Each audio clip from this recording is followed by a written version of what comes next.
প্রিয় দিনী ভাই এবং বোনেরা, বছরের 12টি মাসের মধ্যে রমাদানের মাস হচ্ছে আল্লাহ সুবহানাহু ওয়া তাআলার কাছে অত্যধিক প্রিয়, সর্বাধিক সম্মানিত এবং সর্বশ্রেষ্ঠ মাস। রমাদানের এই মাসটি বছরের অন্যান্য মাসের চাইতে সর্বশ্রেষ্ঠ মাস হয়েছে কেন? এর একটি মাত্রই কারণ এই মাসে আল্লাহ সুবহানাহু ওয়া তাআলা পবিত্র কোরআনে কারীম নাজিল করেছেন। আরেকটি বিষয় অত্যন্ত গুরুত্বপূর্ণ, সেটি হচ্ছে 12টি মাসের মধ্যে কোনো মাসের কথা আল্লাহ সুবহানাহু ওয়া তাআলা কোরআনে কারীমে স্পেসিফিক করে বলেন নাই, কিন্তু আল্লাহর কাছে রমাদান মাসের মর্যাদা, এই মাসের সম্মান, এই মাসের গুরুত্ব এত বেশি। এই মাসটিকে আমাদের কাছে পরিচয় করিয়ে দিতে গিয়ে এই মাসটির কথা কোরআনে কারীমে আল্লাহ সুবহানাহু ওয়া তাআলা স্পেসিফিক বলেছেন। শুধু তাই নয়, এই মাসটিকে পরিচয় করিয়ে দিতে গিয়ে আল্লাহ সুবহানাহু ওয়া তাআলা এই মাসটিকে কোরআনের সাথে সম্পৃক্ত করে দিয়েছেন। অর্থাৎ এই মাসটি যে কোরআন নাজিলের মাস, সেই কথা আল্লাহ সুবহানাহু ওয়া তাআলা কোরআনে কারীমে এভাবে বলেছেন, শাহরু রমাদান আল্লাযী উনজিলা ফীহিল কুরআন হুদাল লিন-নাসি ওয়া বায়্যিনাতিন মিনাল হুদা ওয়াল ফুরকান। অর্থাৎ রমাদানের মাস, এই মাসে নাজিল হয়েছে কোরআন, এটি মানুষের জন্য হেদায়াত এবং সত্য আর মিথ্যার মধ্যে এটি হচ্ছে সুস্পষ্ট পার্থক্যকারী একটি কিতাব। প্রিয় দিনী ভাই এবং বোনেরা, তাহলে এই মাসটিকে আল্লাহ সুবহানাহু ওয়া তাআলা আমাদের কাছে পরিচয় করিয়ে দিয়েছেন কোরআন নাজিলের মাস হিসেবে। কোরআনের কারণেই এই মাসটি সম্মানিত হয়েছে। এই মাসটি হচ্ছে শাহরুল কোরআন, এটি কোরআনের মাস। আল্লাহ সুবহানাহু ওয়া তাআলা কোরআন দিয়েছেন কেন? কোরআন এই জন্যই দিয়েছেন আমরা যেন আমাদের জীবনকে কোরআনময় করতে পারি, আমরা যেন আমাদের জীবনকে কোরআনের আলোয় আলোকিত করতে পারি। কোরআনে কারীম এটি নিছক কোনো কিতাব নয়, এটি শুধুমাত্র ধর্মীয় কোনো গ্রন্থ নয়, বরং এটি এমন একটি গ্রন্থ, এমন একটি কিতাব, এটি হচ্ছে মানুষের জীবন পরিচালনার চূড়ান্ত একটি গাইডলাইন। এটি এমন একটি গ্রন্থ, এটি নাজাতের মাধ্যম। বিশ্বনবী সাল্লাল্লাহু আলাইহি ওয়াসাল্লাম বলেছেন, আল কুরআন হুজ্জাতুল লাকা আও আলাইক। অর্থাৎ এই কোরআন হয় তোমার পক্ষের সাক্ষ্য হয়ে যাবে অথবা তোমার বিপক্ষের সাক্ষ্য হয়ে যাবে। কোরআন কার পক্ষে সাক্ষ্য দিবে? যারা তাদের জীবনকে কোরআনময় করে দিবে, যারা কোরআনকে তাদের জীবনের সাথী হিসেবে গ্রহণ করবে, কোরআনকে যারা তাদের সাথী বানাবে, কোরআনকে যারা তাদের আল্লাহর কোরআনকে যারা তাদের জন্য সঙ্গী করে নেবে, যারা তাদের জীবনকে কোরআনের আলোয় আলোকিত করবে, কোরআন তাদের পক্ষে শাফায়াতকারী, সুপারিশকারী হয়ে যাবে। আর যারা এই কোরআনকে তাদের জীবনের সাথী বানাবে না, জীবনটাকে কোরআনময় করবে না, কোরআন থেকে মুখ ফিরিয়ে নিবে, তারা কোরআন থেকে লানত পাবে এবং কোরআনের শাফায়াত তাদের কপালে জুটবে না। অতএব আমরা যদি কোরআনের শাফায়াত পেতে চাই, আমরা যদি আমাদের জীবনকে কোরআনময় করতে চাই, তাহলে আমাদের প্রতি কোরআনের এমন কিছু দাবি রয়েছে, সেই দাবিগুলো আমাদেরকে পূরণ করতে হবে। সেই দাবিগুলো আমরা যদি পূরণ করতে পারি, তাহলেই আমরা আমাদের জীবনকে কোরআনময় করতে পারবো। এবং কোরআনের দাবিগুলো যদি আমরা পূরণ করতে পারি, তাহলে আমরা আল্লাহ সুবহানাহু ওয়া তাআলার পক্ষ থেকে নাজাত লাভ করতে পারবো ইনশাআল্লাহ। আজকে ইফতারের পূর্ব মুহূর্তে এই সংক্ষিপ্ত লাইভ প্রোগ্রামে আমাদের প্রতি কোরআনের কি কি দাবি রয়েছে, সেই দাবিগুলো আপনাদের সামনে আমি সংক্ষেপে কোরআন সুন্নাহর আলোকে তুলে ধরবো ইনশাআল্লাহ। আমাদের প্রতি কোরআনে কারীমের মৌলিক 9টি দাবি রয়েছে। এই দাবিগুলো যদি আমরা ফিল আপ করতে পারি, পূরণ করতে পারি, তাহলে আমরা আমাদের জীবনকে কোরআনময় করতে পারবো এবং কোরআনের যে মূল উদ্দেশ্য আছে, সেই উদ্দেশ্য আমরা হাসিল করতে পারবো। আমাদের প্রতি কোরআনে কারীমের 9টি দাবি রয়েছে। নাম্বার 1, 1 নম্বর হচ্ছে আল্লাহর কোরআনের প্রতি পরিপূর্ণ বিশ্বাস স্থাপন করা। আপনাকে বিশ্বাস করতে হবে কোরআনে কারীমের প্রত্যেকটি সূরা, প্রত্যেকটি verse, it's came from almighty Allah সুবহানাহু ওয়া তাআলা। কোরআনে কারীমের প্রত্যেকটি সূরা, প্রত্যেকটি আয়াত, প্রত্যেকটি শব্দ আল্লাহ সুবহানাহু ওয়া তাআলার পক্ষ থেকে এসেছে। এটি মানবরচিত কোনো গ্রন্থ নয়, এটি আল্লাহর কিতাব, এই বিশ্বাস করতে হবে। তার পাশাপাশি কোরআনে কারীমের প্রতি পরিপূর্ণ বিশ্বাসের অর্থ হচ্ছে আপনাকে এই কথা বিশ্বাস করতে হবে, মানব জীবন পরিচালনার জন্য আল্লাহর কোরআন, আমাদের জীবনকে পরিচালনার জন্য আল্লাহ তাআলা এই কোরআন দিয়েছেন। এই জন্য ব্যক্তি জীবন থেকে একেবারে ব্যক্তি জীবন থেকে শুরু করে মানুষের জীবনের সকল সেক্টরকে পরিচালনার জন্য এই কোরআনকে গ্রহণ করতে হবে এবং এই কথা বিশ্বাস করতে হবে যে কোরআন সব কিছু পরিচালনা করতে সক্ষম। কারণ আপনি যদি মনে করেন যে আসলে কোরআন দিয়ে সমাজনীতি, অর্থনীতি কিংবা রাজনীতি পরিচালনা করা যায় না, তাহলে তো কোরআন যে প্রথম দাবি আমাদের কাছে পেশ করেছে সেই প্রথম দাবি পূরণেই আপনি ব্যর্থ হয়ে গেলেন। কারণ আপনাকে এই কথা বিশ্বাস করতে হবে এটি হচ্ছে সেই কিতাব যার মধ্যে আল্লাহ তাআলা কোনো কিছু বাদ দেন নাই। পরিপূর্ণ বিশ্বাস আনয়ন করতে হবে কোরআন সব কিছু পরিচালনা করতে সক্ষম।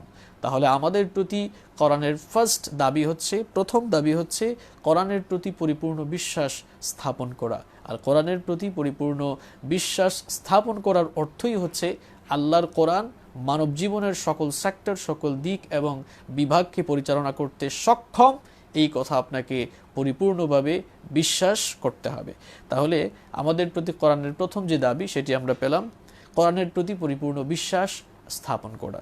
নাম্বার 2 নম্বর হচ্ছে আমাদের প্রতি কোরআনের 2 নম্বর দাবি হচ্ছে আল্লাহ তাআলার এই কিতাবের বিশুদ্ধ তেলাওয়াত। যারা আল্লাহ তাআলা সূরাতুল মুজাম্মিলের 4 নম্বর আয়াতে বলেছেন ওয়ারাত্তিলিল কুরআনা তারতিলা, তোমরা তারতিল সহকারে, তাসিন তাজউইদ সহকারে ধীরস্থিরভাবে সুন্দর করে আল্লাহ তাআলার এই কোরআন তেলাওয়াত করো।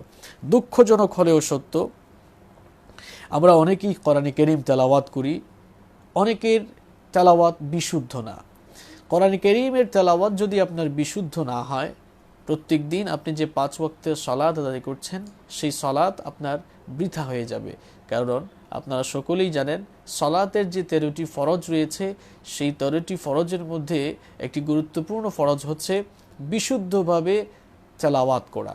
আপনি যদি বিশুদ্ধ তেলাওয়াত না জানেন, কোরআনে কারীমকে আপনি যদি বিশুদ্ধভাবে রিসাইট করতে না জানেন, তাহলে আপনি সালাতের মধ্যে কোরআন তেলাওয়াত করবেন, ভুল তেলাওয়াত করবেন, অর্থ বিকৃত হয়ে যাবে, আপনার নামাজ ফাসেদ হয়ে যেতে পারে, নষ্ট হয়ে যেতে পারে। দেখেন বিশুদ্ধ তেলাওয়াত জানার গুরুত্ব কতটুকু। দেখেন আপনার যদি তেলাওয়াত সহি না থাকে, অর্থের বিকৃতি, আপনি যখন তেলাওয়াত করবেন অর্থ বিকৃত হয়ে যাবে।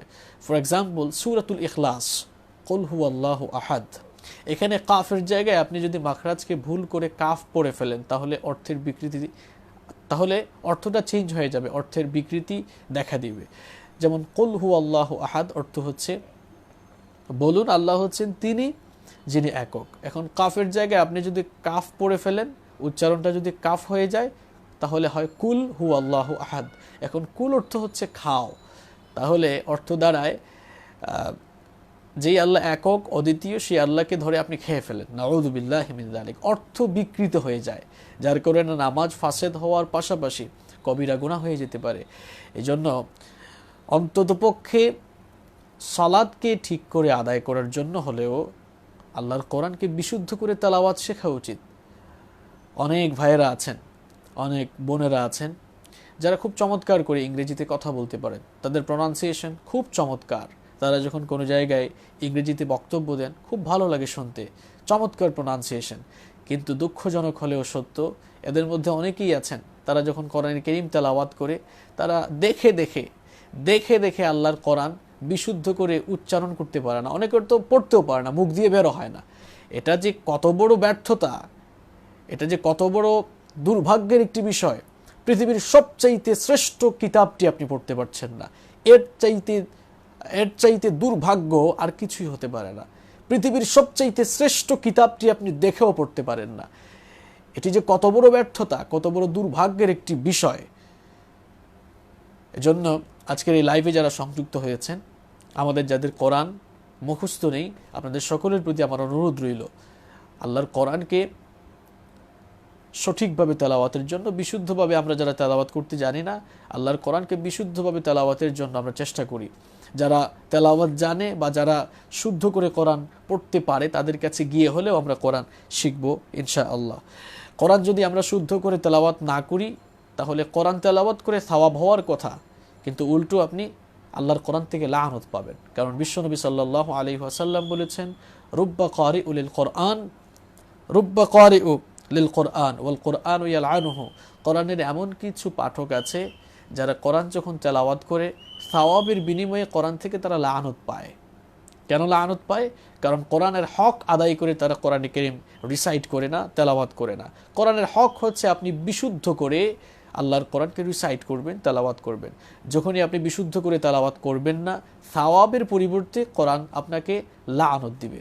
এজন্য যদি আমরা আল্লাহর লাআনত থেকে বাঁচতে চাই, আমাদের সকলের রেসপন্সিবিলিটি, এটা শুধু রেসপন্সিবিলিটি নয়, সকলের জন্য ফরজ। যারা মুসলমান প্রত্যেক নর নারীর জন্য কোরআন বিশুদ্ধ করে তেলাওয়াত জানা এটি ফরজ। এজন্য আপনাকে বিশুদ্ধ করে তেলাওয়াত অবশ্যই জানতে হবে। বিশুদ্ধ করে তেলাওয়াত যদি আপনি না জানেন, আপনার নামাজ নষ্ট হয়ে যাবে। কোরআন থেকে আমরা যদি মুখ ফিরিয়ে নেই, আমরা যদি কোরআনের তেলাওয়াত বিশুদ্ধ করে না শিখি, তাহলে যার উপরে এই কোরআন নাজিল হয়েছে স্বয়ং বিশ্ব নবী সাল্লাল্লাহু আলাইহি ওয়াসাল্লাম হাসরের সেই কঠিন বিভীষিকাময় দিনে আমাদের বিরুদ্ধে দাঁড়িয়ে যাবেন।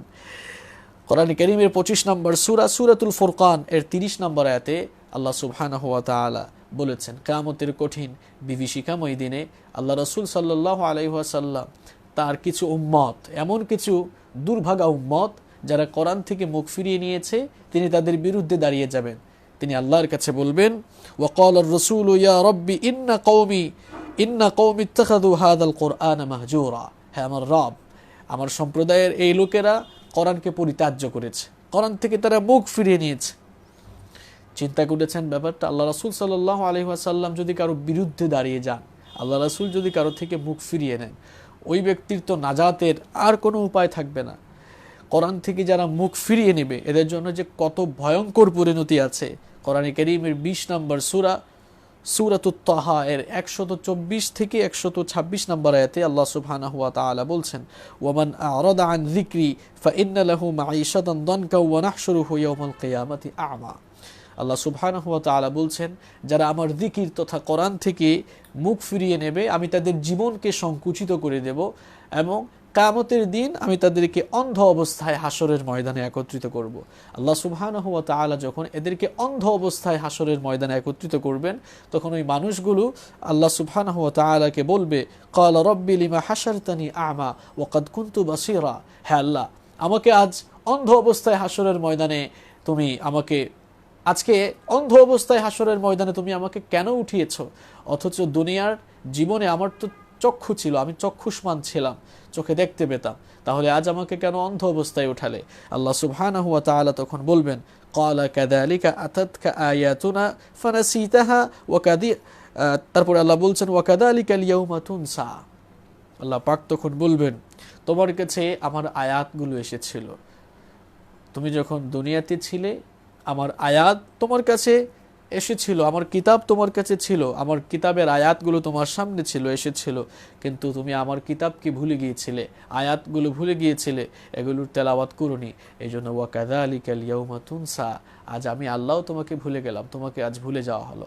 আল্লাহ যদি কাউকে ভুলে যান, তাহলে তো ওই ব্যক্তির নাজাতের আর কোনো উপায় থাকবে না, বাঁচার কোনো উপায় থাকবে না। প্রিয় দিনী ভাই এবং বোনেরা, এজন্য কোরআন থেকে আমরা যদি মুখ ফিরিয়ে নেই, আমাদের নাজাতের আর উপায় থাকবে না। আল্লাহর কোরআনকে যদি আমরা বিশুদ্ধ করে তেলাওয়াত করতে না জানি, আমাদের নামাজ যেরকম নষ্ট হয়ে যাবে, ঠিক তেমনিভাবে আমাদের জীবনটা ব্যর্থ হয়ে যাবে। এজন্য আসুন, আমাদের যাদের কোরআন তেলাওয়াত এখনো বিশুদ্ধ নয়, আমরা প্রতিজ্ঞাবদ্ধ হয়ে যাই কোরআনের এই মাসে। এটি শাহরুল কোরআন, এটি কোরআনের মাস। এই মাসের ডিগনিটি, এই মাসের মর্যাদা বেড়েছে শুধুমাত্র একটি কারণে, সেটি হচ্ছে এই মাসে আল্লাহ সুবহানাহু ওয়া তাআলা কোরআন নাজিল করেছেন। দেখেন, আমাদের অনেক ভাই বোনরা আছেন যারা কলেজে বিশ্ববিদ্যালয়ে পড়াশোনা করেন, তারা দেশের বাহিরে পড়াশোনায় যাওয়ার জন্য, উচ্চশিক্ষা নেওয়ার জন্য তারা বিভিন্ন ভাষার কোর্স করে থাকেন। আইএলটিএস করে থাকেন, টুফেল করে থাকেন, এরপরে জিআরই করে থাকেন। যারা জার্মানিতে যান, জার্মান ল্যাঙ্গুয়েজের কোর্স করে থাকেন। যারা জাপানে যান, জাপান ল্যাঙ্গুয়েজের কোর্স করে থাকেন। যারা চায়নাতে যেতে চান, চাইনিজ ল্যাঙ্গুয়েজের কোর্স করে থাকেন। এই যে উচ্চশিক্ষা নেওয়ার জন্য আমরা বিভিন্ন দেশে যাওয়ার জন্য বিভিন্ন ভাষার কোর্স করতে আগ্রহী, কিন্তু আল্লাহর জান্নাতে যাওয়ার জন্য অনেকেই আমরা আল্লাহর কোরআনকে বিশুদ্ধ করে শেখার জন্য কোরআনের কোর্স করতে ততটা আগ্রহী নই। কোরআন শেখার জন্য এখন বিভিন্ন জায়গায় কোর্সও রয়েছে। বিভিন্ন জায়গায় কোর্স করানো হয়, কিংবা আপনার আশেপাশে যারা আছে যারা কোরআনকে বিশুদ্ধ করে তেলাওয়াত করতে জানে তাদের কাছে গিয়ে হলেও আল্লাহর কোরআন আপনাকে শিখতে হবে, কারণ কোরআন ছাড়া নাজাতের কোনো উপায় নেই। তাহলে আমাদের প্রতি কোরআনের 2 নম্বর যে দাবি সেটি হচ্ছে কোরআনকে বিশুদ্ধ করে তেলাওয়াত জানা। আমরা যদি কোরআনের বিশুদ্ধ তেলাওয়াত না জানি তাহলে আমাদের প্রতি কোরআন যে দাবি পেশ করেছে সেই দাবি পূরণে আমরা ব্যর্থ হয়ে যাব। আপনারা যারা পড়ে যুক্ত হয়েছেন এর আগের পয়েন্টগুলো আপনারা পড়ে শুনে নেবেন ইনশাআল্লাহ। তাহলে আমাদের প্রতি কোরআনের যে 9টি দাবি রয়েছে সেখান থেকে 2টি দাবি আমি আপনাদের সামনে পেশ করলাম। নাম্বার 1, 1 নম্বর হচ্ছে কোরআনের প্রতি পরিপূর্ণ বিশ্বাস স্থাপন করা, অর্থাৎ কোরআন মানুষের সার্বিক দিক এবং বিভাগকে পরিচালনা করতে সক্ষম, এই কথা বিশ্বাস করা। নাম্বার 2 নম্বর হচ্ছে আল্লাহর কোরআনের বিশুদ্ধ তেলাওয়াত জানা। নাম্বার 3 নম্বর হচ্ছে আল্লাহর কোরআন বেশি বেশি তেলাওয়াত করা। আমাদের অবস্থা তো হয়েছে এমন যে আমরা কোরআনকে সুন্দর করে একটা কাপড় দিয়ে পেয়েছি, আমরা আমাদের ঘরের উঁচু জায়গায় রেখে দিই। কোরআন আমরা অনেকে তেলাওয়াতও করি না, আল্লাহর কোরআন পড়ি না। এত বড় নেয়ামত আমরা না পড়ে এটাকে রেখে দিলাম। আমাদের জীবন চেঞ্জ হবে কেমনে, আমাদের জীবন পরিবর্তন হবে কেমনে? কারণ এত বড় নেয়ামতকে আমরা আমাদের ঘরে উঁচু জায়গায় রেখে দিয়েছি, কোরআন আমরা পড়ি না। অনেক দুর্ভাগা আছে যারা এই কোরআনকে তাবিজের কিতাব হিসাবে গ্রহণ করেছে, কোরআনকে ব্যবসার কিতাব হিসাবে গ্রহণ করেছে। এই কোরআন তাবিজ বা ব্যবসার কিতাব নয়, এই কোরআন হচ্ছে মানুষের জীবনের হেদায়েত। এই আল্লাহ তাআলার কোরআন হচ্ছে মানুষের জীবনের জন্য হেদায়েতের গাইডলাইন। কোরআন আল্লাহ দিয়েছেন কোরআন থেকে হেদায়েত নিয়ে জীবনকে পরিচালনা করবার জন্য, এই জন্য আল্লাহ তাআলা কোরআন দিয়েছেন। এই জন্য কোরআন যদি আপনি নাই পড়েন হেদায়েত পাবেন কেমনে? কোরআনকে বেশি বেশি তেলাওয়াত করতে হবে। রমাদানের মাস চলছে, রমাদানের মাস কোরআনের মাস, এই জন্য এই মাসে বেশি বেশি করে কোরআন তেলাওয়াত করা দরকার। রাসূল করিম সাল্লাল্লাহু আলাইহি ওয়াসাল্লাম রমাদানের মাসে জিবরিলকে পুরো কোরআন তেলাওয়াত করে শুনিয়েছেন। আবার জিবরিল আমিনও বিশ্বনবী সাল্লাল্লাহু আলাইহি ওয়াসাল্লামকে পুরো কোরআন তেলাওয়াত করে শুনিয়েছেন। এজন্য রমাদানের মাসে আমাদের প্রত্যেকের একটা রুটিন থাকা দরকার। আমরা যেন এই মাসে অন্তত একবার আল্লাহর কোরআন অর্থসহ, যদি নাও পারেন অন্ততপক্ষে একবার আপনি আল্লাহর কোরআন তেলাওয়াত করেন। আর লকডাউনে থাকায় তো এখন বিশাল সময় আছে, কারণ এখন লকডাউন থাকায় ব্যবসা বাণিজ্য চাকরি সব কিছুই যেহেতু বন্ধ, ঘরেই আমরা সময় কাটাচ্ছি। এই জন্য আমরা চাইলে এই সময়গুলোকে কোরআনময় করে দিতে পারি। আমরা বাসা বাড়িতে অবস্থান করছি, এই সময়গুলোতে আমরা আল্লাহর কোরআন বেশি বেশি যদি তেলাওয়াত করি, অর্থসহ আমরা যদি বুঝে পড়ি, তাহলে আমরা আমাদের জীবনকে কোরআনের আলোয় আলোকিত করতে পারবো ইনশাআল্লাহ। প্রিয় দিনী ভাই এবং বোনেরা, তাহলে আমাদের প্রতি কোরআনের যে 3 নম্বর দাবি সেটি হচ্ছে আল্লাহর কোরআন বেশি বেশি তেলাওয়াত করা, বেশি বেশি শোনা। যখনই আপনার মন খারাপ হবে তখনই আপনি কোরআন শোনেন, কোরআনের তেলাওয়াত শোনেন, ইউটিউবে যান, ভালো ভালো কারীদের তেলাওয়াত শোনেন, ভালো ভালো স্কলারদের আলোচনা শোনেন। কোরআন তেলাওয়াত করবেন, কোরআন তেলাওয়াত শুনবেন, এর মধ্যে অনেক সওয়াব রয়েছে। আল্লাহর কোরআন এটি এতই বরকতময় একটি কিতাব, এটি তেলাওয়াত করলেই সওয়াব হয়। মুসলিম শরীফের বর্ণনায় বিশ্বনবী সাল্লাল্লাহু আলাইহি ওয়াসাল্লাম বলেছেন, মান ক্বারা আল কোরআন মান ক্বারা হারফাম মিন কিতাবিল্লাহ ফালাহু বিহি হাসানাহ ওয়াল হাসানাতু বিআশরিন আমসালিহা।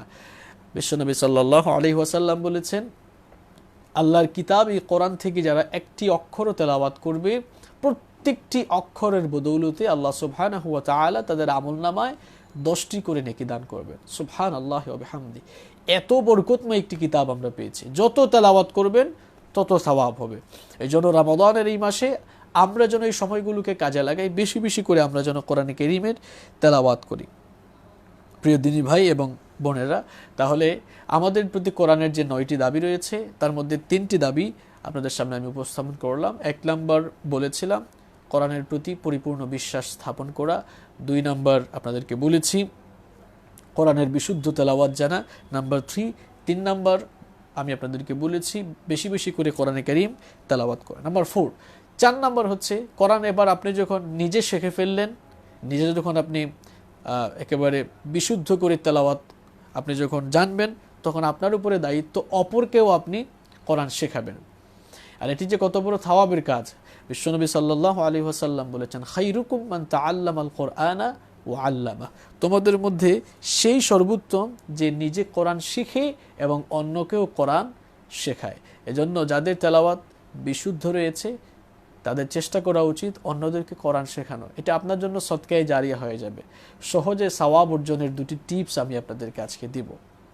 খুব সহজে, অতি সহজে সওয়াব অর্জনের 2টি টিপস আমি আপনাদেরকে দিব। নাম্বার 1, 1 নম্বর হচ্ছে আপনি যে কাউকে একটি কোরআন গিফট করে দেন। আমরা অনেক সময় অনেককে বিভিন্ন জিনিস গিফট করি।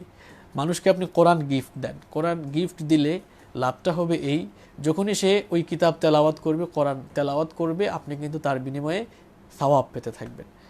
নাম্বার 2, সহজে সওয়াব অর্জনের দ্বিতীয় আরেকটি পদ্ধতি হচ্ছে আপনি যে কাউকে আল্লাহর কোরআন শেখান। টিচ সামওয়ান এ সূরা or some verses from the holy book কোরআন।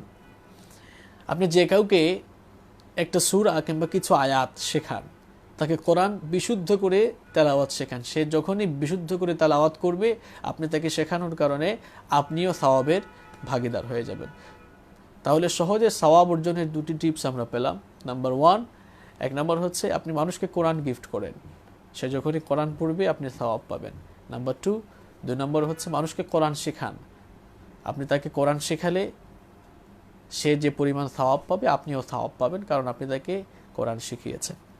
প্রিয় দিনী ভাই এবং বোনেরা, তাহলে আমরা কোরআনের 4 নম্বর যে দাবি জানতে পেরেছি, সেটি হচ্ছে মানুষকে কোরআন শেখানো। নাম্বার 5, আমাদের প্রতি কোরআনের 5 নম্বর দাবি হচ্ছে কোরআন যথাসাধ্য মুখস্থ করার চেষ্টা করা। কোরআন মুখস্থ করার ব্যাপারে আমরা অত্যন্ত অনাগ্রহী। এই জায়গায় আমাদের আগ্রহের লেভেলটা অত্যন্ত কম। এটি অত্যন্ত দুঃখের একটি বিষয়। কোরআন মুখস্থ করার দায়িত্ব আমরা শুধু হাফেজদেরকে দিয়েছি, যে তোরা শুধু কোরআন মুখস্থ কর। আমরা বসে আছি। আমরা কি করলাম? সূরাতুল ফিল থেকে সূরাতুন নাস পর্যন্ত এই 10টি সূরা মুখস্থ করেছি। আবার অনেকে এই 10টি সূরাকে নামাজের সূরা বানিয়েছে। আমাকে একবার একজন বলল যে শায়েখ, আমি নামাজের 10টি সূরা মুখস্থ করেছি, এই 10টি সূরা দিয়ে যদি সবসময় নামাজ পড়ি, নামাজ হবে? তা আমি ওনার প্রশ্ন শুনে ওনাকে বললাম, ভাই, কোরআনে কারীমে 114টি সূরা রয়েছে এবং আলহামদুলিল্লাহ এই 114টি সূরার নামও আমার জানা আছে, কিন্তু কোরআনে কারীমে সূরাতুন নামাজ বা নামাজের কোনো সূরা আছে বলে তো আমার জানা নেই। তখন তিনি বললেন যে নামাজের সূরা নামাজের সূরা মানে হচ্ছে, আমি আপনাকে বুঝাতে চেয়েছি ওই যে 10টা সূরা, সূরাতুল ফিল থেকে সূরাতুন নাস পর্যন্ত। তখন আমি বললাম, আপনি কি সবসময় এই 10টা সূরা দিয়ে নামাজ আদায় করেন? তিনি বললেন হ্যাঁ। তো আমি বললাম যে আপনি কোরআন মুখস্থ করার জন্য চেষ্টা করেন না কেন? তখন তিনি চুপ হয়ে গেলেন। এই যে আমাদের অবস্থা, কোরআন মুখস্থ করার ব্যাপারে আমাদের আগ্রহ কম। আরব দেশগুলোতে দেখা যায় যে তারা কোরআন যে যতটুকু পারে ততটুকু মুখস্থ করে। গত বছর আমি সৌদি আরবে জেদ্দা থেকে আমি মক্কাতে আসছিলাম। তো যে ড্রাইভার ছিল সে ইয়ামেনে ছিল। তো ড্রাইভিংয়ের মধ্যেই হঠাৎ করে কোরআনে কারীমের তেলাওয়াত শুরু করলো। খুব সম্ভবত সে 14 কিংবা 15 পারা থেকে কোরআন তেলাওয়াত শুরু করেছে। খুব চমৎকার ছিল তার তেলাওয়াত। তো আমি তাকে বললাম যে হাল আনতা হাফিজুল কোরআন, আপনি হাফিজ কিনা? সে বলল যে লা, আমি কোরআনে হাফেজ নই। তবে তাকে বললাম যে আপনি কোরআনে হাফেজ নন, তাহলে একেবারে মাঝামাঝি থেকে এত চমৎকার করে কোরআন কিভাবে তেলাওয়াত করছেন? তিনি তখন জবাব দিলেন যে আমি বিভিন্ন জায়গা থেকে আমি পবিত্র কোরআনে কারীমের বিভিন্ন পারা, বিভিন্ন সূরা থেকে কোরআন মুখস্থ করে রেখেছি। আরেকজনকে জিজ্ঞেস করলাম, তিনি বললেন আমি 10 পারার হাফেজ। এভাবে আরব দেশগুলোতে গেলে আপনি দেখবেন কেউ 2 পারার হাফেজ, 5 পারার হাফেজ, কেউ 8 পারার, 10 পারার, 15 পারার হাফেজ। অর্থাৎ কোরআন মুখস্থ করার ব্যাপারে তাদের মধ্যে একটা আগ্রহ কাজ করে, যেটা আমাদের মধ্যে নেই। এই জন্য আমাদের চেষ্টা করা উচিত যথাসাধ্য যে যতটুকু পারি ততটুকু কোরআন মুখস্থ করা। আপনি চেষ্টা করেন আমপারা মুখস্থ করার জন্য, শুধুমাত্র 30 পারা মুখস্থ করেন, সূরা ইয়াসিন মুখস্থ করেন, সূরাতুর রহমান মুখস্থ করেন, সূরাতুল মুলক, সূরাতুল কাহাফ, সূরাতুল ওয়াকিয়া, সূরাতুন নাবা, সূরাতুল ইনফিতার, সূরাতুল ইনশিকাক, সূরাতুল তাকবীর। এই সূরাগুলো আপনি মুখস্থ করেন। আপনি আপনার সাধ্যের আলোকে যথাসম্ভব কোরআন মুখস্থ করার চেষ্টা করুন। কোরআন সহজেই কিভাবে আপনি মুখস্থ করবেন এবং কোরআন মুখস্থ করে আপনি কিভাবে ধরে রাখবেন, কোরআন মুখস্থ করার সহজ একটি টেকনিক আমি আপনাদের সাথে শেয়ার করব। সেটি হচ্ছে প্রত্যেক দিন আপনি আপনার সাধ্যের আলোকে 4 আয়াত, 5 আয়াত 8 আয়াত 10 আয়াত যতটুকু পারেন আপনি মুখস্থ করেন। আর এটিকে মনে রাখার জন্য আপনি প্রত্যেকবার 5 ওয়াক্তের নামাজে এই আয়াতগুলো তেলাওয়াত করেন, তাহলে বারবার রিপিট হয়ে যাবে। বারবার রিপিট হয়ে যাওয়ার কারণে দেখবেন আপনার অন্তরে আল্লাহ তাআলা সেই আয়াতগুলোকে গেঁথে দিবেন, আপনার মুখস্থ থাকবে। রমাদানের মাসে আরেকটি বিষয় আমার এখানে মনে হয়ে গেল, আপনাদের সাথে শেয়ার করছি। রমাদানের মাসে এই বছরের রমাদানটা একটু ব্যতিক্রম ধর্মী রমাদান। আমরা লকডাউন পরিস্থিতির কারণে অনেকেই মসজিদে গিয়ে তারাবিহের নামাজ আদায় করতে পারছে না, এই জন্য বাসা বাড়িতে তারাবিহের নামাজ আদায় করছি। কিংবা কিয়ামুল লাইলে তাহাজ্জুদের নামাজে আমরা যখন একা একা আদায় করি, অনেকে আছেন যাদের ছোট ছোট সূরা মুখস্থ, তো তারা কিভাবে নামাজকে সালাতকে একটু দীর্ঘ করে লম্বা করে পড়বেন, এ ব্যাপারেও একটা টেকনিক আমি আপনাদের সামনে শেয়ার করছি। আপনি যে সূরাগুলো মুখস্থ করেছেন, যে সূরাগুলো আপনার মুখস্থ আছে, আপনি চাইলে সেই সূরাগুলো দিয়েও আপনি আপনার সালাতকে লম্বা করতে পারবেন, দীর্ঘ করতে পারবেন। মনে করুন সূরা ফিল থেকে সূরা নাস পর্যন্ত এই 10টা সূরাই আপনার মুখস্থ, আপনি চাইলে এই 10টা সূরা দিয়েই আপনি সালাতকে লম্বা করতে পারবেন। ফর এক্সাম্পল, প্রথম রাকাতে আপনি সূরাতুল ফিল এবং সূরা কোরাইশ দুটি সূরা প্রথম রাকাতে তেলাওয়াত করেন, তাহলে আগের চেয়ে আপনার সালাতটা একটু লম্বা হলো। কিংবা আপনি 3টা সূরা পড়েন, সূরাতুল ফিল, সূরা কোরাইশ, সূরাতুল মাউন। প্রথম রাকাতে 3টা সূরা পড়েন, পরের রাকাতে একটা সূরা পড়েন, তাহলে আপনার সালাতটা আগের চেয়ে দীর্ঘ হয়ে গেল। আর যাদের এর চেয়ে লম্বা সূরা মুখস্থ আছে, ফর এক্সাম্পল সূরাতুদ দুহা, সূরাতুত তিন, কিংবা আরও সূরাগুলো যাদের মুখস্থ আছে, আপনি প্রথম রাকাতে 2-3টা সূরা একসাথে পড়েন, পরের রাকাতে আপনি তার চেয়ে একটু কম পড়েন, তাহলে আপনার সালাতটা লম্বা হয়ে গেল। আরেকটি প্রশ্ন অনেকেই অনেক সময় করে থাকেন যে আমাদের তো এই 10টা সূরা মুখস্থ আছে কিংবা এই 20টা সূরা মুখস্থ আছে, এখন আমরা যখন সালাতে দাঁড়াই এই 10, 15 বা এই 20টা সূরা দিয়ে সবসময় সালাত আদায় করি, এজন্য মাঝে মাঝে দেখা যায় নামাজে কনসেন্ট্রেশন ব্রেক হয়ে যায়, মনোযোগ আসে না। তো সালাতে মনোযোগ বাড়াবার জন্য আমরা কি করতে পারি, এ ব্যাপারেও একটি টেকনিক আপনাদের সাথে আমি শেয়ার করব। যাদের 10, 15 কিংবা 20টি সূরা মুখস্থ আছে, সালাতে আপনি কনসেন্ট্রেশন বাড়াবেন কিভাবে, এই ক্ষেত্রে আমি আপনাদেরকে বলবো, যেই সূরাগুলো আপনি মুখস্থ করেছেন এই সূরাগুলো আপনি ট্রান্সলেশন সহ, ব্যাখ্যা সহ, ট্রান্সলেট সহ, ব্যাখ্যা সহ আপনি একটু পড়েন। ফর এক্সাম্পল, সূরাতুল ফিল, এটি খুব চমৎকার একটা সূরা। এখানে হাতিওয়ালা বাহিনীকে ধ্বংসের একটি কাহিনী এই সূরার মধ্যে আল্লাহ তাআলা সুন্দর করে বর্ণনা করেছেন। তো এই সূরা অর্থসহ ব্যাখ্যাসহ আপনি একটু পড়ে দেখেন।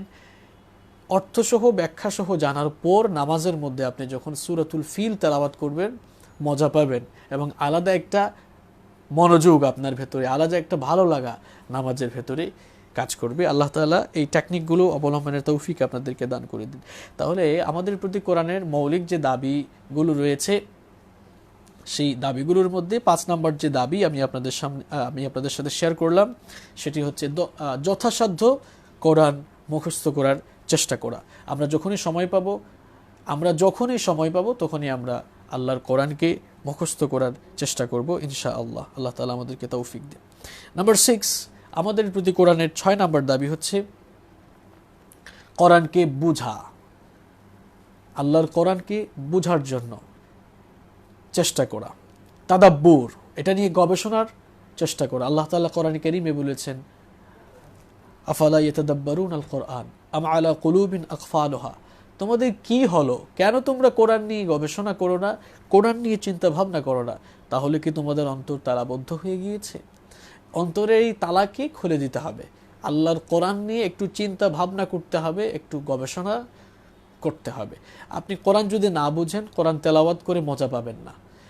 এজন্য আমাদের প্রতি কোরআনের 6 নম্বর দাবি হচ্ছে কোরআনকে বুঝার জন্য চেষ্টা করা। আমাদের প্রতি কোরআনের 7 নম্বর দাবি হচ্ছে কোরআন অনুযায়ী আমলের চেষ্টা করা। আপনি কোরআনের তেলাওয়াত করলেন, অর্থ বুঝলেন, কিন্তু আপনার জীবনে যদি কোরআনের আমল না থাকে, তাহলে কোরআনের দাবি পূরণে আপনি ব্যর্থ হয়ে যাবেন। এজন্য আমাদের প্রতি কোরআনের 7 নম্বর যে দাবি রয়েছে, সেটি হচ্ছে কোরআন অনুযায়ী আমাদের বাস্তবিক জীবনে কোরআনের প্রত্যেকটি কথা আমল করা। আল্লাহ রাসূল সাল্লাল্লাহু আলাইহি ওয়াসাল্লাম তিনি ছিলেন প্র্যাকটিক্যাল কোরআন। আম্মা জান আয়েশা রাদিয়াল্লাহু আনহা তাকে প্রশ্ন করা হলো যে কাইফা কানা খুলুকুন নবী সাল্লাল্লাহু আলাইহি ওয়াসাল্লাম, আল্লাহ রাসূলের ক্যারেক্টার, তার চরিত্র কেমন ছিল? তিনি বললেন, তোমরা কি কোরআন পড়ো না? কানা খুলুকুহুল কোরআন, কোরআনে কারীম হচ্ছে তার চরিত্র। কোরআনে কারীমের বাস্তব নমুনা হচ্ছেন বিশ্বনবী সাল্লাল্লাহু আলাইহি ওয়াসাল্লাম। এজন্য আমাদের প্রতি কোরআনে কারীমের 7 নম্বর যে দাবি সেটি হচ্ছে আমাদের বাস্তবিক জীবনটাকে কোরআনময় করা, অর্থাৎ কোরআন অনুযায়ী আমল করা। নাম্বার 8, আমাদের প্রতি কোরআনের 8 নম্বর দাবি হচ্ছে মানুষকে কোরআনের দাওয়াত দেওয়া, মানুষের কাছে কোরআনের দাওয়াত ছড়িয়ে দেয়া। আপনি কোরআন পড়তে পারেন, কোরআন আপনি বুঝেন, কোরআনের আমলও আপনি করছেন, কিন্তু মানুষের কাছে যদি আপনি কোরআনের দাওয়াত পৌঁছিয়ে না দেন, ব্যক্তি জীবনে আপনি কখনোই সফল হতে পারবেন না। আল্লাহ তাআলার আযাব থেকেও আপনি বাঁচতে পারবেন না। শুধুমাত্র নিজে জাহান্নামের আগুন থেকে বাঁচার চেষ্টা করলে হবে না, সামগ্রিক জনগোষ্ঠীর কাছেও কোরআনের দাওয়াত পৌঁছে দিতে হবে এবং তাদেরকেও কোরআনের দিকে আহ্বান করতে হবে। যদি আপনি না করেন তাহলে আল্লাহ তাআলার আযাব থেকে, গজব থেকে আপনি বাঁচতে পারবেন না। 2টি ঘটনা আপনাদের সাথে আমি শেয়ার করি, খুব মজাদার, খুব চমৎকার 2টি ঘটনা। এখান থেকে আমাদের জন্য শিক্ষণীয় অনেকগুলো দিক রয়েছে। লূত আলাইহিস সালামের জামানায় যখন পাপাচার আর সীমালঙ্ঘন ব্যাপক হারে বেড়ে গেল, তখন আল্লাহ তাআলা লূত আলাইহিস সালামের কওমের উপরে গজব পাঠালেন। আর গজবটা ছিল কেমন? আল্লাহ তাআলা ফেরেশতা পাঠালেন, বললেন জমিনটাকে উল্টিয়ে তাদের মাথার উপরে রাখো। তো ফেরেশতারা যখন আসলো আযাব দিয়ে এই জনপদকে ধ্বংস করে দেওয়ার জন্য, তারা সেখানে দেখলো যে সেখানে এমন কিছু লোক আছে যারা গুনাহগার নয়, পাপিষ্ঠ নয়, সব সময় আল্লাহর ইবাদতে মত্ত রয়েছে। তারা তখন আল্লাহ সুবহানাহু ওয়া তাআলার কাছে বললেন যে হে আল্লাহ, এই লোকগুলো তো ভালো, তারা সব সময় তোমার ইবাদত করে, সুতরাং এই লোকগুলোর ব্যাপারে তো কোনো সিদ্ধান্ত কিংবা ফয়সালা আপনি আমাদেরকে দেন নাই, তাদের উপরেও কি আমরা গজব নিপতিত করব? আল্লাহ সুবহানাহু ওয়া তাআলা তখন বললেন যে জমিন উল্টায়া আগে এদের মাথার উপরে রাখো। ফেরেশতারা অবাক হয়ে গেল, এরা তো পাপিষ্ঠ নয়, এরা গুনাহগার নয়, তাহলে জমিন উল্টিয়ে গজব আগে তাদের উপরে কেন? আল্লাহ সুবহানাহু ওয়া তাআলা তখন বললেন, গজব আগে এদেরকে দাও, আযাব আগে এদেরকে দাও, কারণ এরা নিজেরা জাহান্নাম থেকে বাঁচার জন্য চেষ্টা করেছে, নিজেরা ভালো আমল করেছে, কিন্তু গোটা জনপদের লোকেরা জাহান্নামে যাচ্ছে, তারা তাদেরকে সতর্ক করে নাই, তাদের কাছে আমার দ্বীনের দাওয়াত পৌঁছে দেয় নাই, এজন্য গজব আযাব তাদের উপরই আগে দাও। তাহলে আপনি যদি নিজেকে শুধুমাত্র জাহান্নাম থেকে বাঁচাবার জন্য চেষ্টা করে নিজে শুধু নেকির পথে অগ্রসর হন, আর মানুষকে আপনি আল্লাহর দ্বীনের দাওয়াত না দেন, মানুষের কাছে কোরআনের দাওয়াত না দেন, সকলের কাছে কোরআনের আহ্বান পৌঁছে না দেন, তাহলে গজব থেকে আপনি বাঁচতে পারবেন না। দেখেন দাউদ আলাইহিস সালামের জামানায়, দাউদ আলাইহিস সালামের সময়ে শনিবারের দিনটি ছিল তাদের জন্য ইবাদতের দিন। সেই দিন মাছ ধরা নিষিদ্ধ ছিল। আল্লাহ তাআলার এই নিষিদ্ধ, আল্লাহ তাআলার এই অর্ডারকে অমান্য করে, আল্লাহ তাআলার এই অর্ডারকে অমান্য করে ইহুদিরা কি করলো দেখেন। তারা বলল, আল্লাহ তাআলা যেহেতু শনিবারে মাছ ধরা নিষিদ্ধ করেছেন, তো শনিবারে আমরা মাছ ধরবো না, মাছ খাবো না, মাছ তো শনিবারে কিনারায় আসে, আমরা এক কাজ করব, সেখানে ওই যে গ্রামেগঞ্জে বলে আইল দিয়ে রাখবো, কিংবা সেখানে একটা কিছু দিয়ে রাখবো যেন মাছগুলোকে আটকানো যায়, শনিবারে এগুলো ধরবো না, খাবো না, রবিবারের দিন সেগুলো ধরবো, আবার মজা করে খাবো। কি টেকনিক করলো তারা দেখেন। তো আল্লাহ তাআলার এই আইনকে অমান্য করে তারা এই কাজটি করলো। এই কাজটি এক শ্রেণীর লোক দেখলো কিন্তু বাধা দিল না, আর আরেক শ্রেণীর লোক তারা দেখলো এবং বাধাও দিল যে খবরদার তোমরা এই কাজটা করো না, কারণ আল্লাহ তাআলা এই কাজ করা থেকে আমাদেরকে নিষেধ করেছেন। তাহলে দেখেন আমরা এখানে 3টা গ্রুপ পেলাম। নাম্বার 1, 1 নম্বর গ্রুপ, এরা মাছ ধরলো এবং খেলো। নাম্বার 2, 2 নম্বর গ্রুপ, এরা এদের কাজ কারবার দেখলো এবং এদেরকে বাধা দিল। নাম্বার 3, আরেক গ্রুপ আমরা পেলাম যেটা দেখলো কিন্তু বাধা দিল না, এরা মাছও খায় নাই, বাধাও দেয় না, শুধু দেখছে, নীরব দর্শক। গজব যখন আসলো তখন কি হলো, যারা মাছ খেলো আর ওই যারা খেলো না, নীরব দর্শক ছিল, বাধা দেয় নাই, এই দুই শ্রেণীকে আল্লাহ তাআলা ধ্বংস করে দিয়েছেন। এদের গোষ্ঠী শুদ্ধ আল্লাহ তাআলা বানর বানিয়ে দিয়েছিলেন। এই ঘটনা আল্লাহ তাআলা কোরআন কারীমে বলেছেন, ওয়ালাকাদ আলিমতুমুল্লাযীনা আতাদাউ মিনকুম ফিস-সাবতি ফাকুলনা লাহুম কুনু কিরাদাতান খাসিঈন। আল্লাহ তাআলা কোরআন কারীমে এই ঘটনা চমৎকার করে তুলে ধরেছেন। তাহলে এই দুটি ঘটনা থেকে আমাদের জন্য শিক্ষণীয় একটি দিক হচ্ছে, আপনি যদি মানুষের কাছে কোরআনের দাওয়াত পৌঁছিয়ে না দেন, আল্লাহর দ্বীনের দাওয়াত মানুষের কাছে না পৌঁছান, তাহলে আপনি আল্লাহ তাআলার আযাব থেকে, গজব থেকে মুক্ত থাকতে পারবেন না। এই জন্য আমাদের প্রতি কোরআনের 8 নম্বর দাবি হচ্ছে কোরআনের দাওয়াত মানুষের কাছে ছড়িয়ে দিতে হবে, কোরআনের আহ্বান মানুষের কাছে পৌঁছে দিতে হবে। নাম্বার 9, আমাদের প্রতি কোরআনে কারীমের 9 নম্বর এবং সর্বশেষ দাবি হচ্ছে কোরআন অনুযায়ী আমাদের সব কিছুকে, সকল সেক্টরকে পরিচালনা করতে হবে। এটি হচ্ছে আমাদের প্রতি কোরআনের সর্বশেষ দাবি। ব্যক্তি জীবন, পারিবারিক জীবন, সমাজ জীবন, অর্থনৈতিক জীবন, শিক্ষাঙ্গন, রাষ্ট্রীয় অঙ্গন, এক কথায় সব কিছুকে কোরআন দিয়েই পরিচালনা করতে হবে। এটি হচ্ছে আমাদের প্রতি কোরআনের 9 নম্বর দাবি। শাসন ব্যবস্থাও কোরআনের আলোকে হতে হবে। যদি আপনি শাসন ব্যবস্থাকে কোরআনের আলোকে পরিচালনা না করেন, তাহলে কোরআনে কারীমের দাবি পূরণে আপনি ব্যর্থ হয়ে গেলেন এবং কোরআন থেকে আপনি ফায়দা নিতে পারবেন না, পাশাপাশি কোরআনের শাফায়াতও আপনি পাবেন না। আল্লাহ তাআলার কাছে আপনি একজন অপরাধী হিসেবে গণ্য হয়ে যাবেন। আর কোরআনে কারীমের শাসন যেই জায়গায় রয়েছে, জবাবদিহিতার টেন্ডেন্সি সেখানে রয়েছে। কোরআনের শাসন যেখানেই রয়েছে সেখানেই আল্লাহ তাআলার মার্সি, ব্লেসিংস, বারাকা রয়েছে। দেখেন ওমর ইবনুল খাত্তাব রাদিয়াল্লাহু আনহু, কোরআনের শাসন থাকলে জবাবদিহিতার অনুভূতিটা কীরকম থাকে একটি ঘটনা থেকেই আমরা শিক্ষা নিতে পারি। ওমর ইবনুল খাত্তাব রাদিয়াল্লাহু আনহু, যিনি অর্ধ পৃথিবীকে শাসন করেছেন, তিনি একবার ঘরের মধ্যে মোমবাতি জ্বালিয়ে রাষ্ট্রের কাজ করছেন। এমন সময় তার কিছু রিলেটিভ, তার কিছু আত্মীয় স্বজন তার কাছে আসলেন, দরজায় দাঁড়িয়ে রইলেন, দরজা নক করলেন। তিনি তাদেরকে দেখে বললেন, একটু থামো, একটু অপেক্ষা করো। তারপর তিনি তার সামনে যে মোমবাতিটি প্রজ্বলিত ছিল সেটি ফু দিয়ে নিভিয়ে দিলেন, নতুন আরেকটি মোমবাতি তিনি প্রজ্বলন করলেন। তারপরে তাদেরকে ভেতরে আসতে বললেন।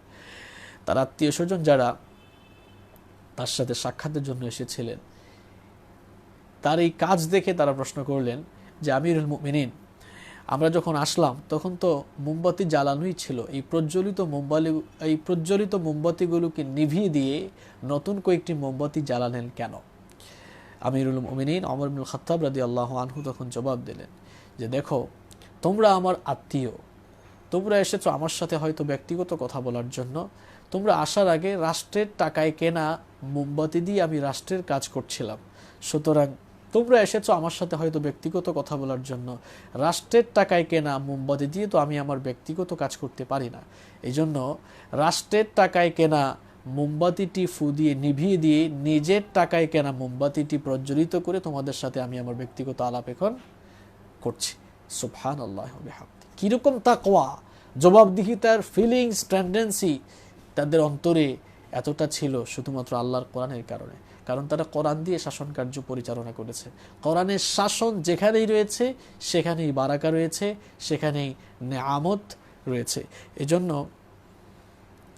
জীবনকে কোরআনময় আমরা যদি করতে চাই, কোরআন থেকে যদি বারাকা হাসিল করতে চাই, আল্লাহ তাআলার নৈকট্য অর্জন করতে চাই, আল্লাহ তাআলার মার্সি, ব্লেসিংস যদি আমরা পেতে চাই এবং জীবনকে কোরআনময় যদি করতে চাই, যে 9টি দাবি রয়েছে আমাদের প্রতি, কোরআনের যে 9টি দাবি রয়েছে, এই 9টি দাবি আমাদেরকে পূরণ করতে হবে। আপনারা যারা এখন যুক্ত হয়েছেন, সকলের জ্ঞাতার্থে আলোচনা শেষ করার আগে এই 9টি পয়েন্ট সামারি করে আবারও আপনাদের সামনে তুলে ধরছি অত্যন্ত সংক্ষেপে। আমাদের প্রতি কোরআনের 9টি দাবি রয়েছে। এটি কোরআনের মাস। জীবনটাকে কোরআনময় করার জন্যই আল্লাহ তাআলা কোরআন দিয়েছেন। আমাদের জীবনটাকে কোরআনময় করতে হলে আমাদের প্রতি কোরআনের 9টি দাবি রয়েছে। এই 9টি দাবি পূরণ করতে হবে।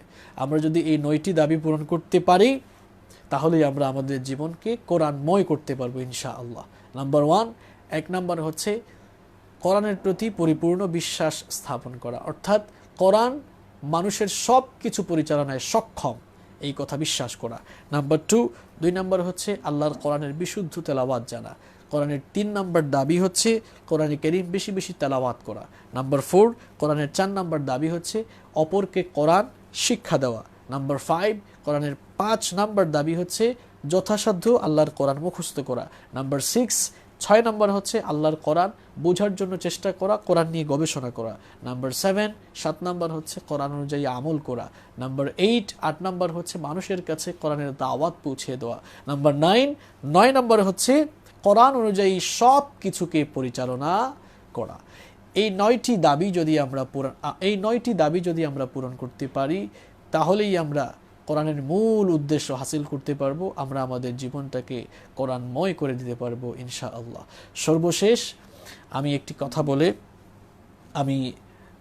সর্বশেষ একটা পয়েন্টের উপরে কথা বলে আমি আমার আজকে সংক্ষিপ্ত লাইভ শেষ করবো ইনশাআল্লাহ। দেখেন, কোরআন এটি এমন একটি কিতাব, কোরআনের সাথে যার সম্পর্ক হয়ে যায় তার মর্যাদা বেড়ে যায়। কীরকম? বছরের 12টি মাস আছে, এই 12টি মাসের মধ্যে রমাদান মাস বছরের সেরা মাস হয়ে গেল। কি কারণে? একটি কারণ এই মাসে আল্লাহ তাআলা কোরআন দিয়েছেন। এই মাসের সাথে কোরআনের সম্পর্ক, এই জন্য এই মাসের মর্যাদা বেড়েছে। আবার যেই রাতে কোরআন এসেছে সেই রাতের নাম হচ্ছে লাইলাতুল কদর। সেই রাতটিও 1000 মাসের চেয়ে উত্তম। আল্লাহ বলেছেন লাইলাতুল কদরি খায়রুম মিন আলফি শাহর। এই রাতটি হচ্ছে 1000 মাসের চেয়ে উত্তম। যেই রাতের সাথে কোরআনের সম্পর্ক, সেই রাতটাও সবচেয়ে দামি রাত। যেই ভাষায় কোরআন নাজিল হয়েছে ওই ভাষার সাথে কোরআনের সম্পর্ক হওয়ায় ওই ভাষা হয়ে গিয়েছে সবচাইতে দামি ভাষা। যেই ফেরেশতার মাধ্যমে কোরআন এসেছে সেই ফেরেশতা হয়ে গেলেন ফেরেশতাদের মধ্যে সবচেয়ে সম্মানিত ফেরেশতা। যে নবীর কাছে কোরআন এসেছে সেই নবী হয়ে গেলেন সবচেয়ে শ্রেষ্ঠ নবী। যেই দেশে কোরআন এসেছে সেই দেশও হয়ে গিয়েছে সবচাইতে বরকতময় দেশ। তাহলে চিন্তা করে দেখেন, কোরআনের সাথে যার সম্পর্ক বা সংস্পর্শ লাগে তারই মর্যাদা বাড়ে। আমরা যারা আছি, আমরাও যদি কোরআনের সাথে সম্পর্ক স্থাপন করতে পারি, আমাদের সম্মান, আমাদের মর্যাদাও আল্লাহ তাআলা বাড়িয়ে দেবে। এই জন্য আসুন কোরআনের সাথে আমরা আমাদের সম্পর্ক বাড়াই, আমরা আমাদের জীবনকে কোরআনময় করে দিই। কোরআনের সাথে সম্পর্ক বাড়ানোর এই যে 9টি প্রক্রিয়ার কথা বললাম, 9টি দাবির কথা বললাম, এই 9টি দাবি যদি আমরা পূরণ করতে পারি, তাহলেই আমরা আল্লাহর কোরআনের আলোয় আমাদের জীবনকে আলোকিত করতে পারবো, কোরআনময় করে দিতে পারবো আমাদের জীবনকে। আল্লাহ তাআলা আমাদের সকলকে, আমাদের জীবনটাকে কোরআনের আলোকে আমাদের সকলের জীবনকে কোরআনের আলোয় আলোকিত করবার, কোরআনের রঙে রাগাবার তৌফিক দিন। ইফতারের সময় একেবারে নিকটবর্তী, এই জন্য আমরা আর দেরি করব না। সর্বশেষ আল্লাহ সুবহানাহু ওয়া তাআলার কাছে আমরা ফরিয়াদ করছি, আল্লাহ তাআলা যেন আমাদের সিয়ামের সাথে সংশ্লিষ্ট সকল ইবাদত কবুল করেন। এবং এটি হচ্ছে শাহরুল কোরআন, কোরআনের মাস। আমরা যেন আমাদের জীবনকে কোরআনময় করতে পারি, আল্লাহ তাআলা আমাদের সকলকে সেই তৌফিক দান করুন। হাদা মা ইনদি ওয়াল ইলমু ইনদাল্লাহ। আপনারা যারা এতক্ষণ ছিলেন, আপনাদের সকলের প্রতি মোবারকবাদ। অনেকেই অনেক কমেন্ট করেছেন, এখানে প্রচুর কমেন্ট এসেছে। হয়তো কমেন্টগুলো পড়তে পারলে আমার কাছেও ভালো লাগতো। আবার অনেকের যাদের কোনো কাজ নাই, এরা এসে আবার এখানে অনেক আলতু ফালতু কমেন্টও করেছেন। আল্লাহ তাআলা তাদেরকে হেদায়াত দান করুন, সঠিক সমজ দান করুন।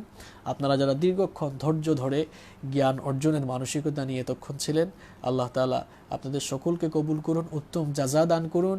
আল্লাহ তাআলা আমাদের সকলকে যেন কবুল করেন, এই প্রত্যাশা ব্যক্ত করে আজকের মতো এখানে শেষ করছি। হাদা মা ইনদি ওয়াল ইলমু ইনদাল্লাহ। আসসালামু আলাইকুম ওয়া রাহমাতুল্লাহি ওয়া বারাকাতুহু।